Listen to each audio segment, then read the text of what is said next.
The world stopped when those words were spoken, but the real shock came after. It was a crisp morning in London, the kind where the mist hugs the streets and the air smells faintly of wet cobblestone and history.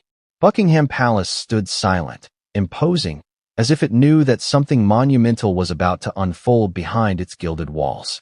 And it was something so unexpected that even the seasoned press, trained to sniff out scandal and drama, were left momentarily speechless. Before we continue, please hit the like button, subscribe to the channel, and turn on the notification bell for updates. The palace's grand hall, normally a place of ceremonial pomp and polite applause, had been transformed into a tension-filled stage for a declaration that would ripple around the world. Security was tight, but nerves were tighter. A handful of royal aides shuffled papers, glanced at their watches, and whispered in hushed tones. Nobody knew precisely what was coming, but everyone could feel it, a rare, electric tension that seemed to hum in the very air. Then it happened. A single figure stepped forward, commanding the room without raising a hand. The words that followed were not whispered, nor were they framed with diplomacy. They were simple, devastating in their clarity. "I'm officially king." The room froze. Cameras clicked, microphones captured every echo, and journalists blinked, unsure if the moment was real or a hallucination induced by too many decades of following royal routines. Courtiers exchanged nervous glances. Some tried to smile, others pressed hands to foreheads in disbelief. Why now? The question burned in every mind. The monarchy was centuries old, bound by traditions that dictated not just who ruled, but when.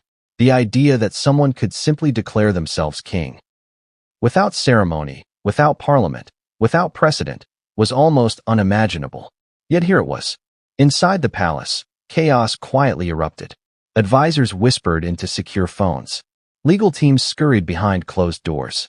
Even the prime minister, brief moments before the public announcement, reportedly leaned back in disbelief. How could this happen without warning? The immediate shockwaves. Outside, London streets erupted. Social media exploded with hashtags like #I'mKing, #RoyalBombshell, and #MonarchyChaos trending within minutes. Global news networks broke away from their scheduled programming. Headlines flashed across screens in New York, Tokyo, Paris, and Sydney, all echoing the same question. Who just became king, and why wasn't the world prepared? It wasn't just a political shock, it was an emotional one. People across generations had watched the monarchy for decades. They understood the roles. The heir, the consort, the ceremonial appearances. They had never anticipated a single, audacious move could shift the centuries-old balance so completely. And then, the whispers started. In some corners, people suspected a coup of sorts. In others, it was seen as a personal power play, a response to internal family pressures that had been simmering quietly for years. The palace, after all, had been no stranger to tension, rivalry, and secret deals. But this felt different. It felt like a tectonic shift, a fracture in the foundation itself. The press corps reacts. The journalists on the scene could barely keep up. Cameras panned wildly as aides ushered photographers and reporters down narrow corridors. One journalist whispered into a recorder, almost to herself, "I've covered the royal family for 20 years, and I have never seen anything like this. Never." Microphones captured the statement again and again, looping it for live broadcasts, each repetition amplifying the shock. International correspondents scrambled for historical context. Experts were summoned to explain why a declaration like this might be legally possible or legally impossible. Lawyers and constitutional scholars dissected every nuance, every phrase, while the general public struggled simply to process the enormity of the moment. The internet, as always, was merciless. Memes were created within minutes. Tweets speculated wildly. Did he just bypass Parliament? Is the Queen okay? Who even gives the king title anymore? And yet, amid the jokes and wild guesses, a deeper question lingered. What does this mean for the future of the monarchy itself? The reactions inside the palace. Back inside, the reaction was a tangled mix of horror, awe, and barely suppressed panic. Some courtiers reportedly laughed nervously, thinking it must be a joke. Others paled. Every advisor, from the most loyal to the most ambitious, knew the declaration would ripple through every layer of royal operations. Security, protocol, estate management, and public relations, all were suddenly on high alert. And then, there was the family. The siblings, cousins, and extended royal members who had been quietly observing suddenly realized that centuries-old assumptions about hierarchy, loyalty, and succession were being rewritten in real time. Eyes narrowed, phones buzzed in secret pockets, and private discussions erupted behind heavy doors. One insider, speaking on condition of anonymity, later described the mood as electric panic with a side of disbelief. Historical context and stakes. To truly grasp the magnitude, consider the history. Monarchs in England do not simply announce themselves. Each king or queen traditionally ascends according to strict rules, lineage, parliament approval, and centuries of precedent. Even the most minor deviation could spark constitutional debates, public outcry, and scandal. The stakes were astronomical. The monarchy is not just symbolic. It's an institution deeply woven into the fabric of British identity. Any sudden shift could destabilize not only the royal family, but the public's perception of its legitimacy. And yet, as the cameras rolled and the world watched in disbelief, it was clear this wasn't about protocol. This was about power, authority, legacy, and perhaps revenge. Hints of a hidden agenda. Whispers hinted that this announcement might have been decades in the making. Perhaps there were secrets, kept carefully in the private vaults of Buckingham Palace. Letters that had never been opened, agreements never shared publicly, and rivalries simmering in silence. Those familiar with palace life know, even a seemingly casual statement can carry years of calculation, political maneuvering, and private negotiations. Questions emerged immediately. Was this a response to someone else's maneuver? A reaction to a perceived slight or delay in recognition? Or was it a power grab so audacious that it would rewrite history books? Global implications. From Washington to Canberra, from Paris to Tokyo, world leaders were reportedly watching live feeds, jaws tight, eyes wide.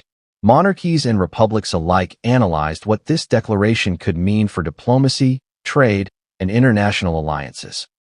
In a modern world where every action of the British monarchy carries symbolic weight, a statement like, "I'm officially king," was not just personal. It was political, strategic, and deeply consequential. Even ordinary citizens felt it. Stock markets experienced slight jitters, media outlets worked overtime, and public debates flourished about the monarchy's role in the 21st century. For many, it was a surreal moment. A story that seemed ripped from fiction yet played out live, in real time, across screens worldwide. But while the cameras captured the shock, and while the world reeled from the audacity of the moment, the palace held one final secret. Behind a locked door, a letter, untouched for decades, rested silently. Its contents, if revealed, could either validate the king's claim or shatter it entirely. And then, one aide, a quiet, unnoticed figure, slipped a handwritten note under the door of the person who had just declared themselves king. The words on that note were simple, but their implications were anything but. You've started something you cannot finish alone. The cameras captured smiles and composed faces, but inside the walls of Buckingham Palace, a storm was brewing, one that would engulf the royal family, the government, and the world in ways nobody could have predicted. Not every royal is thrilled. In fact, some are furious. The morning after the announcement, the world was still reeling. The images of Buckingham Palace, flashing cameras, and the succinct, audacious declaration, "I'm officially king," had burned themselves into global memory. But as much as the public obsessed over the spectacle, a far more complicated question lingered inside the palace walls. Who actually made that claim, and why now? Because in the palace, appearances are rarely what they seem. Smiles, bows, and carefully crafted statements hide layers of calculation, strategy, and, sometimes, fury. The identity puzzle. To the average citizen, the answer seems obvious, the heir apparent. But in this case, it was anything but. The declaration had come from a figure whose ascension was legally, socially, and historically unexpected. Courtiers whispered names behind closed doors, each more improbable than the last. Some suggested it was the oldest son, always calm and collected, known for methodical decision-making. But even he rarely made impulsive declarations. Others hinted at a younger royal, ambitious and underestimated, who had spent years learning, observing, and waiting for the perfect moment to act. One palace insider later described the scene. We all knew someone had decided to break the rules. But who exactly? That was the terrifying question. And the room was silent because silence is sometimes safer than asking. Even royal historians were baffled. Protocol, tradition, and legal precedent all dictated a slow, ceremonial approach to succession. Any deviation would not just shock the family. It would trigger global headlines, parliamentary scrutiny, and a public debate about legitimacy. Why now? Timing is everything. Timing is rarely accidental in the palace. In this case, it seemed almost surgically precise. Weeks of secret meetings, private correspondences, and possibly even hidden recordings had preceded the announcement. Observers noticed subtle hints. The sudden withdrawal of certain officials, a flurry of unexpected appointments, and cryptic visits from influential figures whose loyalty had always been uncertain. Speculation was rampant. Was it personal ambition? A strategic move to preempt another family member's claim? Or perhaps a calculated response to international pressures? Media scrutiny, public opinion, or political negotiations. Sources claimed that the decision had been brewing for months, maybe years. Every major royal event, from gala dinners to diplomatic visits, had been quietly analyzed to find the optimal moment for a declaration that could not be ignored. And now, finally, the moment had arrived. The family reaction. Inside the palace, the reaction was a powder keg of emotions. Some members were incredulous, others furious. Few could hide the shock. Private conversations revealed a spectrum of feelings. Anger. This is reckless. It undermines everything we've worked for, whispered one senior family member. Fear. What does this mean for succession, for our legacy? Asked another, nervously tapping a pen. Awe. It's bold, audacious, and somehow brilliant, murmured an insider who favored calculated risks. Even the heir apparent, typically composed and strategic, reportedly spent hours pacing corridors, reviewing every conceivable legal, social, and political consequence. Every advisor, lawyer, and confidant had been consulted, yet no one could fully predict the fallout. Some junior royals, previously overlooked in matters of power, suddenly realized their own influence had shifted. Opportunities for alliances, strategic marriages, and subtle power plays emerged overnight. In the royal world, timing and perception are everything, and the announcement had reset the board entirely. The public's perspective versus reality. Outside the palace, the world assumed it had seen a simple claim. Someone had declared themselves king. But the truth, as insiders whispered, was far more intricate. The declaration was not just symbolic, it was tactical. Every word, every pause, and every gesture had been carefully calculated to maximize impact. Symbolism.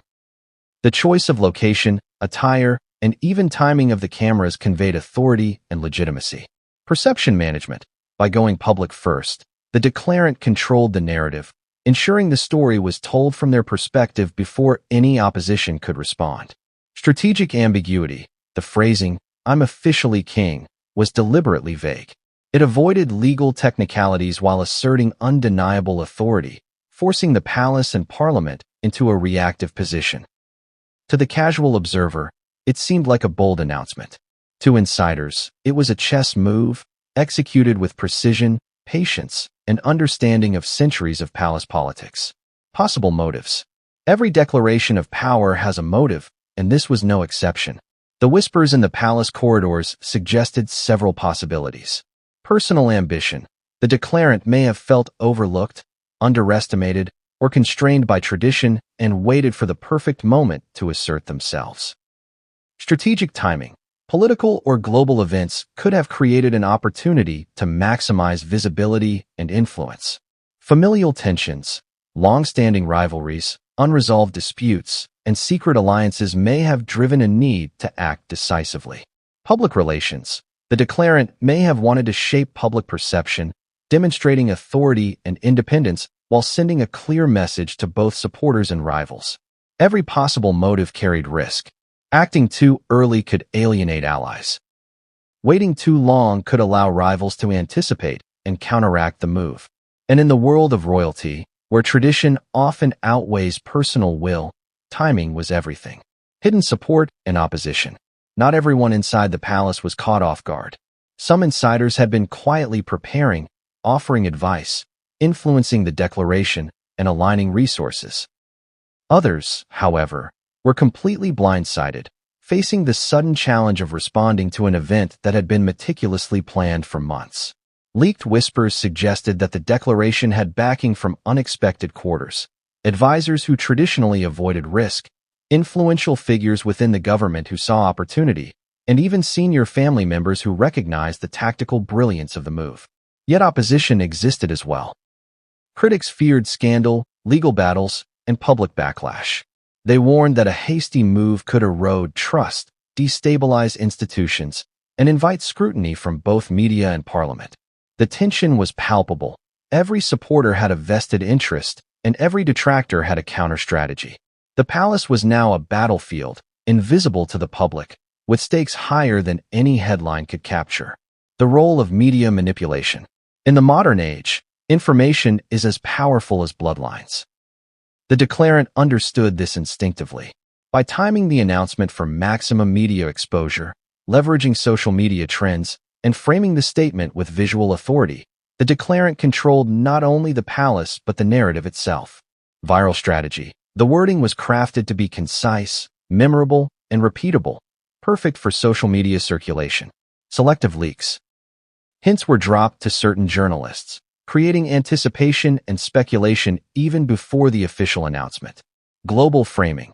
By reaching international media first, the declaration preempted criticism and shaped diplomatic responses.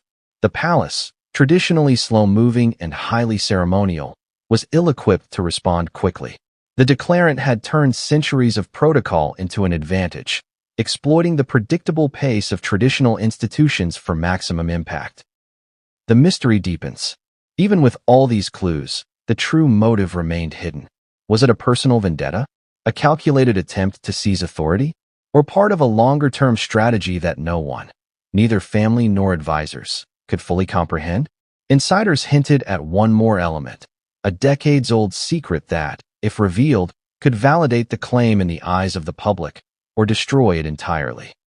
Rumors of hidden documents, private agreements, and overlooked legal precedents swirled in hushed conversations. Only time would reveal whether these secrets would emerge or remain buried forever. By the end of the day, the world had reacted. Headlines screamed, news feeds flooded, and conversations erupted in living rooms from London to Los Angeles. But inside the palace, the storm had only just begun.